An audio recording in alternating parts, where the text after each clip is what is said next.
आज आपण मटन पाया सूप बनवणार आहोत मित्रांनो आणि मटन पाया सूप हा ऑइल फ्री किंवा ऑइललेस मटन पाया सूप बनवणार आहोत. मटन पायामध्ये कोलेजन खूप प्रमाणात असते आणि कोलेजन का आपल्याला महत्त्वाचं आहे ते आपण थोडक्यात बघूया आणि त्याच्यानंतर रेसिपीला सुरुवात करूया.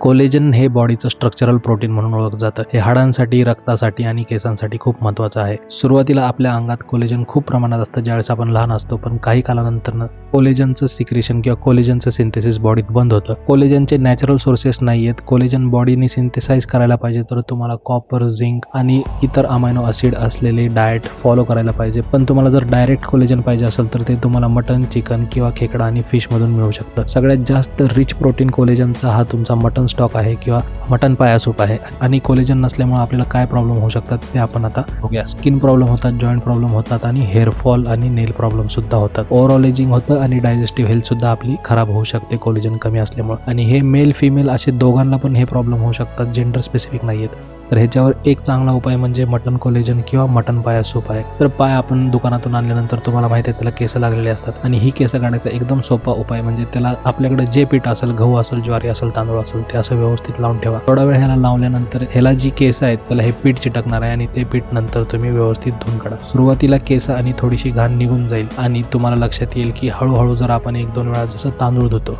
तसं ह्याला हळूहळू व्यवस्थित धुतलं तर हे पूर्णपणे स्वच्छ होणार आहेत. तर आपले 2 वॉश झालेले आहेत तुम्ही बघू शकता आणि 2 वॉश मध्येच किती आपल्याला फरक दिसतोय. तर 2 वॉश मला सवय आहे त्यामुळे माझं लवकर झालं. तुम्हाला 2-3 वेळा धुवायला लागेल आणि त्याच्यानंतर हे व्यवस्थित येतील. ह्याच्यासाठी आपण एक वाटण करणार आहोत. खोबरं आहे, कोथिंबीर आहे, मिरची आहे आणि थोडंसं लसूण, आलं आहे. याच्यामध्ये आपण ऑइल टाकणार नाहीये. ऑइल हे खोबऱ्यातूनच येणार आहे कारण खोबऱ्यात ऑइल ऑलरेडी असतं आणि ते कसं येणार आहे ते आता मी तुम्हाला दाखवतो. हे बघू शकता मी पाण्यातच तो मसाला टाकलेला आहे. मसाला थोडासा भाजून झाल्यानंतर किंवा पाणी कमी झाल्यानंतर आपण त्याच्यात पाय ॲड केले आहेत. आता हे पाय तुम्ही व्यवस्थित भाजून घ्या आणि त्याच्यात तुम्हाला हवे तेवढं हव्या त्या प्रमाणात पाणी ॲड करा. पाणी ॲड केल्याने काय होणार आहे, हे एक चांगलं प्रकारचं सूप तयार होणार आहे. जास्त पाणी ॲड करू नका मित्रांनो. कमी पडलं तर तुम्ही वाढवू शकता, पण जास्त झालं तर कमी करायला तुम्हाला प्रॉब्लेम होऊ शकतो. त्यामुळे सुरुवातीला 2 ग्लास 3 ग्लास जेवढे तुम्ही पाय आणलेत त्या हिशोबाने घ्या. आता मी त्याच्यात स्टॉक ॲड करून किंवा पाणी ॲड करून कुकर शिट्टीला लावली, तोपर्यंत चहा पिला.